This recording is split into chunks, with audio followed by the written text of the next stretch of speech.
Footprints on the Seashore, a story from the Twice Told Tales by Nathaniel Hawthorne. It must be a spirit much unlike my own, which can keep itself in health and vigor without sometimes stealing from the sultry sunshine of the world to plunge into the cold bath of solitude. At intervals, and not infrequent ones, the forest and the ocean summon me, one with the roar of its waves, the other with the murmur of its bows, forth from the haunts of men. But I must wander many a mile before I could stand beneath the shadow of even one primeval tree, much less be lost among the multitude of hoary trunks, and hidden from earth and sky by the mystery of darksome foliage. Nothing is within my daily reach more like a forest than the acre or two of woodland near some suburban farmhouse.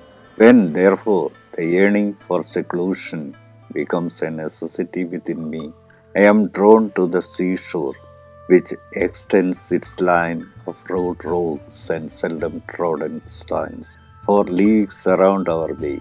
Setting forth at my last ramble on a September morning, I bound myself with a hermit's vow to interchange no thoughts with man or woman, to share no social pleasure, but to derive all that day's enjoyment from shore and sea and sky, from my soul's communion with these, and from fantasies and recollections or anticipated realities. Surely here is enough to feed a human spirit for a single day.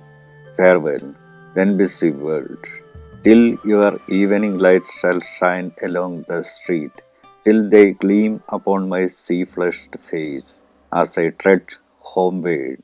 Free me from your ties, and let me be a peaceful outlook. Highways and cross paths are hastily traversed, and clambering down a crag, I find myself at the extremity of a long beach. How gladly does the spirit leap forth and suddenly enlarge its sense of being to the full extent of the board. Blue, sunny, deep. A greeting and a homage to the sea. I descend over its margin and dip my hand into the wave that meets me, and bathe my brow. That far resounding roar is ocean's voice of welcome. His salt breath brings a blessing along with it. Now let us pace together, the reader's fancy, arm in arm with mine. This noble beach, which extends a mile or more from that craggy promontory to yonder rampart of broken rocks. In front, the sea; in the rear, a precipitous bank, the grassy verge of which is breaking away year after year, and flings down its tufts of verdure upon the barrenness below. The beach itself is a broad space of sand, brown and sparkling, with hardly any pebbles intermixed. Near the water's edge there is a wet margin, which glistens brightly in the sunshine, and reflects objects like a mirror. And as we tread along the glistening border, a dry spot flashes around each footstep, but grows moist again as we lift our feet. In some spots, the sand receives a complete impression of the soul, square toe and all. Elsewhere, it is of such marble firmness that we must stamp heavily to leave a print even of the iron-shod heel. Along the wall of this extensive beach gambols the surf wave. Now it makes a feint of dashing onward in a fury, yet dies away with a meek murmur, and does but kiss the strand. Now, after many such abortive efforts, it rears itself up in an unbroken line, heightening as it advances without a speck of foam on its green crest. With how fierce a roar it flings itself forward and rushes far up the beach, As I threw my eyes along the edge of the surf, I remember that I was startled, as Robinson Crusoe might have been, by the sense that human life was within the magic circle of my solitude. Afar off in the remote distance of the beach, appearing like sea nymphs or some airier things such as might tread upon the feathery spray, was a group of girls. Hardly had I beheld them when they passed into the shadow of the rocks and vanished. To comfort myself, for truly I would fain have gazed a while longer, I made acquaintance with a flock of beach birds. These little citizens of the sea and air preceded me by about a stone's throw along the strand, seeking, I suppose, for food upon its margin. Yet, with a philosophy which mankind would do well to imitate, they drew a continual pleasure from their toil for the subsistence. The sea was each little bird's great playmate. They chased it downward as it swept back and again ran up swiftly before the impending wave, which sometimes overtook them and bore them off their feet. But they floated as lightly as one of their own feathers on the breaking crest. In their airy flutterings, they seemed to rest on the evanescent spray. Their images, long-legged little figures with grey backs and snowy bosoms, were seen as distinctly as the realities in the mirror of the glistening strand. As I advanced, they flew a score or two of yards, and again, alighting, recommenced their dalliance with the surf wave, and thus they bore me company along the beach, the types of pleasant fantasies, till at its extremity they took wing over the ocean and were gone. After forming a friendship with these small surf spirits, it is really worth a sigh to find no memorial of them, save their multitudinous little tracks in the sand. When we have paced the length of the beach, it is pleasant and not unprofitable to retrace our steps and recall the whole mood and occupation of the mind during the former passage. Our tracks, being all discernible, will guide us with an observing consciousness through every unconscious wandering of thought and fancy. Here we followed the surf in its reflux to pick up a shell which the sea seemed loath to relinquish. Here we found a seaweed with an immense brown leaf and trailed it behind us by its long snake-like stalk. Here we seized a live horseshoe by the trail and counted the many claws of the queer monster. Here we dug into the sand for pebbles and skipped them upon the surface of the water. Here we wet our feet while examining a jellyfish which the waves, having just tossed it up, now sought to snatch away again. Here we trod along the brink of a fresh water brooklet which flows across the beach, becoming shallower and more shallow, till at last it sinks into the sand and perishes in the effort to bear its little tribute to the main. Here some vagary appears to have bewildered us, for our tracks go round and round and are confusedly intermingled, as if we had found a labyrinth upon the level beach. And here, amid our idle pastime, we sat down upon almost the only stone that breaks the surface of the sand, and were lost in an unlooked for and overpowering conception of the majesty and awfulness of the great deep. Thus, by tracking our footprints in the sand, we track our nature in its wayward course and steal a glance upon it, when it never dreams of being so absurd. Such glances always make us wiser. This extensive beach affords room for another pleasant pastime. With your staff, you may write verses love verses, if they please you best, and consecrate them with a woman's name. Here too may be inscribed thoughts, feelings, desires, warm out gushings from the heart's secret places, which you would not pour upon the sand without the certainty that, almost ere the sky has looked upon them, the sea will wash them out. Stir not hence till the record be effaced. Now, for there is room enough on your canvas. Draw huge faces, huge as that of the Sphinx on Egyptian sands, and fit them with bodies of corresponding immensity, and legs which might stride halfway to yonder island. Child's play becomes magnificent on so grand a scale. But after all, the most fascinating employment is simply to write your name in the sand.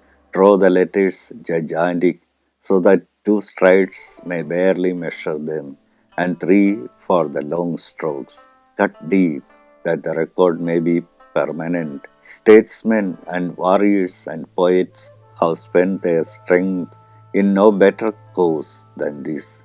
Is it accomplished? Return then in an hour or two and seek for this mighty record of a name. The sea will have swept over it, even as time rolls its effacing waves over the names of statesmen and warriors and poets. Hark! The surf wave laughs at you. Passing from the beach, I begin to clamber over the crags, making my difficult way among the ruins of a rampart, shattered and broken by the assaults of a fierce enemy. The rocks rise in every variety of attitude. Some of them have their feet in the foam and are shacked halfway upward with the seaweed. Some have been hollowed almost into caverns by the unwearied toil of the sea, which can afford to spend centuries in wearing away a rock or even polishing a pebble. One huge rock ascends in monumental shape with a face like a giant's tombstone, on which the veins resemble inscriptions, but in an unknown tongue. We will fancy them the forgotten characters of an antediluvian race, or else that nature's own hand has here recorded a mystery, which, could I read her language, would make mankind the wiser and the happier. How many a thing has troubled me with that same idea. Pass on and leave it unexplained. Here is a narrow avenue which might seem to have been hewn through the very heart of an enormous crag, affording passage for the rising sea to thunder back and forth, filling it with tumultuous foam, and then leaving its floor of black pebbles bare and glistening. In this chasm there was once an intersecting vein of softer stone, which the waves have gnawed away piecemeal, while the granite walls remained entire on either side. How sharply and with what harsh clamor does the sea hike the pebbles, and it momentarily withdraws into its own depths. At intervals, the floor of the chasm is left nearly dry, but anon, at the outlet, two or three great waves are seen struggling to get in at once, to hit the walls athwart, while one rushes straight through, and all three thunder as if with rage and triumph. They heap the chasm with a snowdrift of foam and spray. While watching this scene, I can never rid myself of the idea that a monster, endowed with life and fierce energy, is striving to burst his way through the narrow pass. And what a contrast! Look through the stormy chasm and catch a glimpse of the calm bright sea beyond. Many interesting discoveries may be made among these broken cliffs. Once, for example, I found a dead seal which a recent tempest had tossed into the nook of the rocks. where his shaggy carcass lay rolled in a heap of eel grass, as if the sea monster sought to hide himself from my eye. Another time, a shark seemed on the point of leaping from the surf to swallow me, nor did I, wholly without dread, approach near enough to ascertain that the man-eater had already met his own death from some fisherman in the bay. In the same ramble, I encountered a bird, a large grey bird, but whether a loon or a wild goose or the identical albatross of the ancient mariner was beyond my ornithology to decide. It reposed so naturally on a bed of dry seaweed with its head beside its wing that I almost fancied it alive and trod softly lest it should suddenly spread its wings skyward. But the seabird would soar among the clouds no more, nor ride upon its native waves. So I drew near and pulled out one of its mottled tail feathers for a remembrance. Another day I discovered an immense bone wedged into a chasm of the rocks. It was at least 10 feet long, carved like a scimitar, bejeweled with barnacles and small shellfish, and partly covered with a growth of seaweed. Some leviathan of former ages had used this ponderous mass as a jawbone. Curiosities of a minuter order may be observed in a deep reservoir, which is replenished with water at every tide, but becomes a lake among the cracks, save when the sea is at its height. At the bottom of this rocky basin grow marine plants, some of which tower high beneath the water and cast a shadow in the sunshine. Small fishes dart to and fro and hide themselves among the seaweed. There is also a solitary crab who appears to lead the life of a hermit, communing with none of the other denizens of the place, and likewise several five fingers. For I know no other name than that which children give them. If your imagination be at all accustomed to such freaks, you may look down into the depths of this pool and fancy it the mysterious depth of ocean. But where are the hulks and the shattered timbers of sunken ships? Where the treasures that old ocean holds? Where the corroded cannon? Where the corpses and skeletons of seamen who went down in storm and battle? On the day of my last ramble, it was a September day, yet as warm as summer. What should I behold as I approached the above described basin but three girls sitting on its margin? And yes, it is veritably so, laving their snowy feet in the sunny water. These are the warm realities of those three visionary shapes that flitted from me on the beach. Hark, their merry voices as they toss up the water with their feet. They have not seen me. I must shrink behind this rock and steal away again.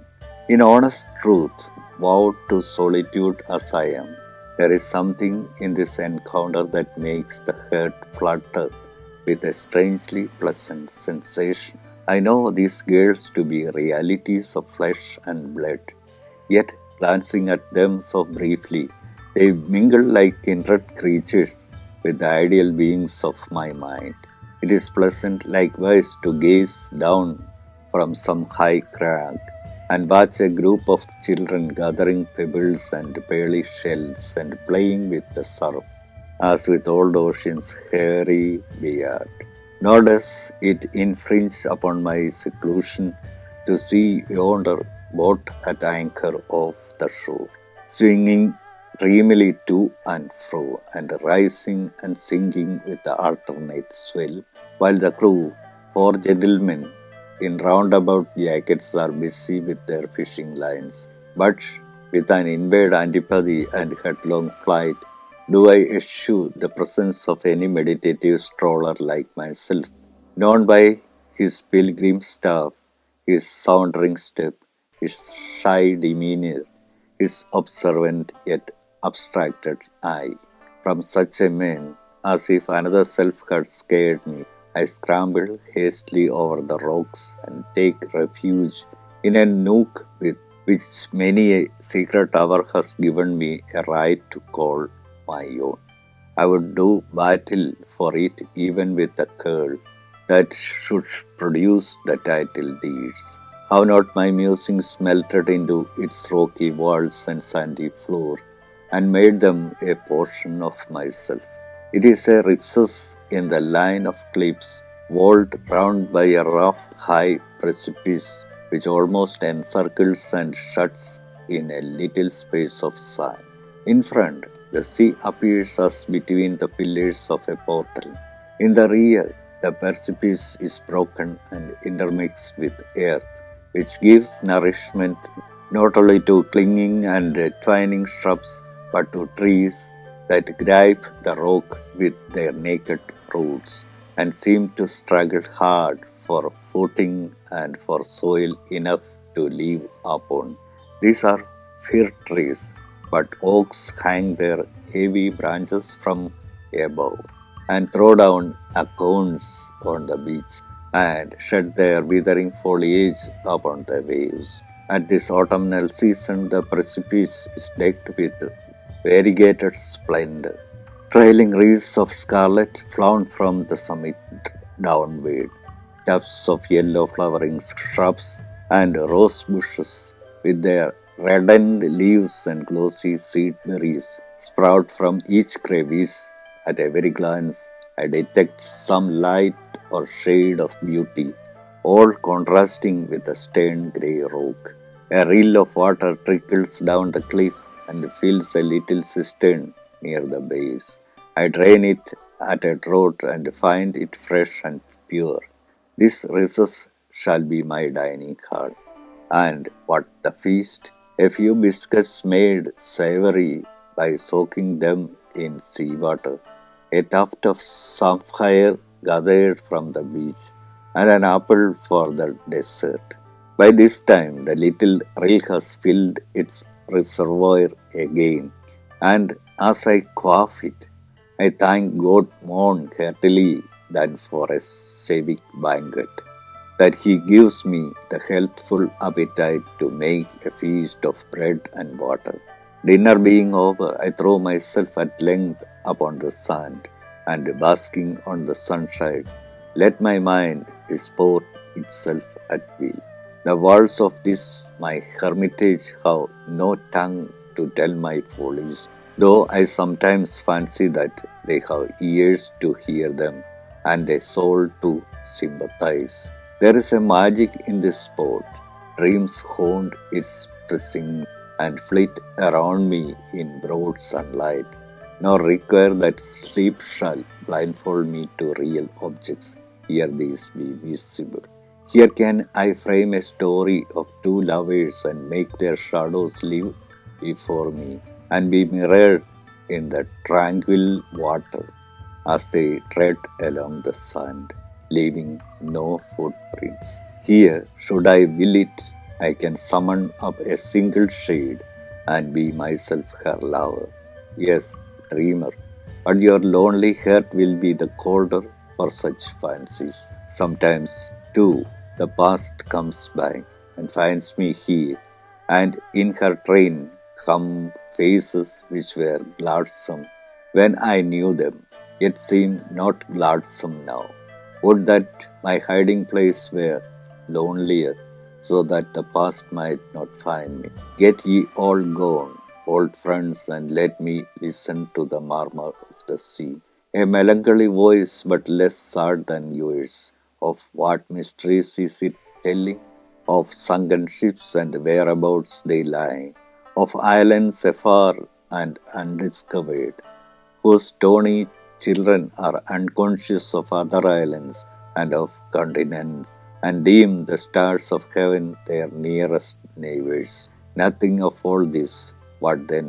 Has it talked for so many ages and meant nothing all the while?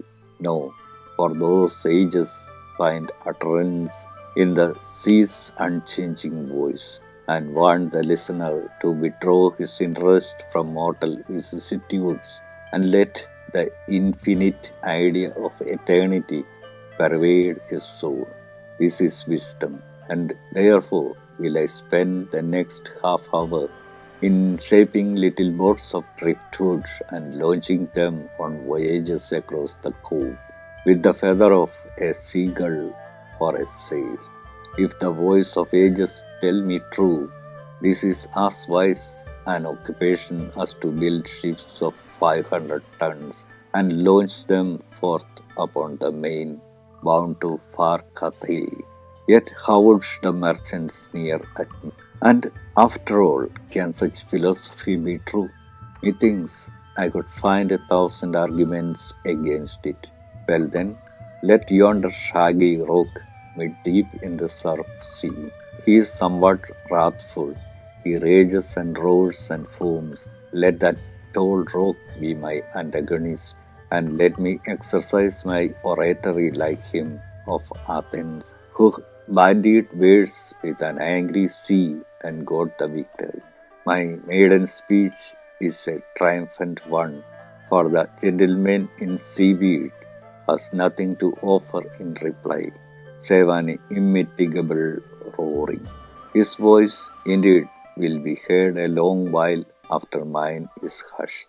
Once more I shout, and the cliffs reverberate the sound. Oh, what joy for a shy man to feel himself so solitary that he may lift his voice to its highest pitch without hazard of a listener. But hush, be silent, my good friend. Whence comes that stifled laughter? It was musical. But now, should there be such music in my solitude? Looking upwards, I catch a glimpse of three faces peeping from the summit of the cliff, like angels between me and their native sky. Ah, fair girls, you make yourselves merry at my eloquence, but it was my turn to smile when I saw your white feet in the pool. Let us keep each other's secrets. The sunshine has now passed from my hermitage except a gleam upon the sand just where it meets the sea.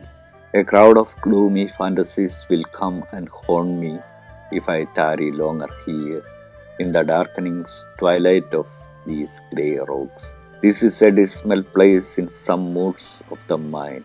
Climb we, therefore, the precipice and pause a moment on the brink, gazing down into the hollow chamber by the deep where we have been. What few can be sufficient to our own pastime, yes, say the word outright, self-sufficient to our own happiness.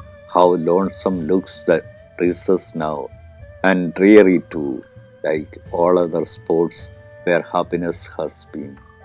There lies my shadow in the departing sunshine, with its head upon the sea. I will pelt it with pebbles. A hit, a hit. I clap my hands in triumph, and see my shadow clapping its unreal hands and claiming the triumph for itself. What a simpleton must I have been all day, since my own shadow makes a mock of my fooleries. Homeward, homeward, it is time to hasten home. It is time, for as the sun sinks over the western wave, the sea grows melancholy, and the surf has a saddened tone. The distant sails appear astray, and not of earth in their remoteness amid the desolate waste. My spirit wanders forth afar, but finds no resting place, and comes shivering back. It is time that I were hence, but grudge me not the day that has been spent in seclusion, which yet was not solitude, since the great sea has been my companion, and the little seabirds my friends, and the wind has told me his secrets, and airy shapes have flitted around me in my hermitage. Such companionship works an effect upon a man's character, as if he had been admitted to the society of creatures that are not mortal, And when at noontide I tread the crowded streets, the influence of this day will still be felt, so that I shall walk among men kindly as a brother, with affection and sympathy, but yet shall not melt into the indistinguishable mass of humankind. I shall think my own thoughts and feel my own emotions and possess my individuality unviolated. But it is good at the eve of such a day to feel and know that there are men and women in the world.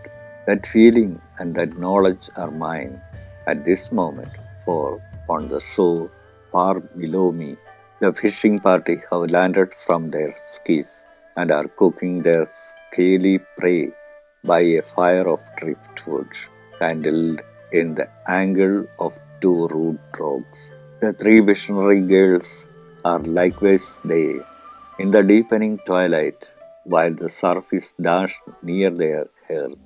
The ruddy gleam of the fire throws a strange air of comfort over the wild cove, bestrewn as it is with pebbles and seaweed, and exposed to the melancholy main. Moreover, as the smoke climbs up the precipice, it brings with it a savory smell from a pan of fried fish and a black kettle of chowder, and reminds me that my dinner was nothing but bread and water, and a tuft of sapphire and an apple. Methinks the party might find room for another guest at that flat rock which serves them for a table. And if spoons be scarce, I could pick up a clamshell on the beach. They see me now, and the blessing of a hungry man upon him. One of them sends up a hospitable shout, "Hello, sir, solitary. Come down and sup with us." The ladies wave their handkerchiefs. Can I decline? No, no, and be it owned, after all my solitary joys, that this is the sweetest moment of a day by the seashore.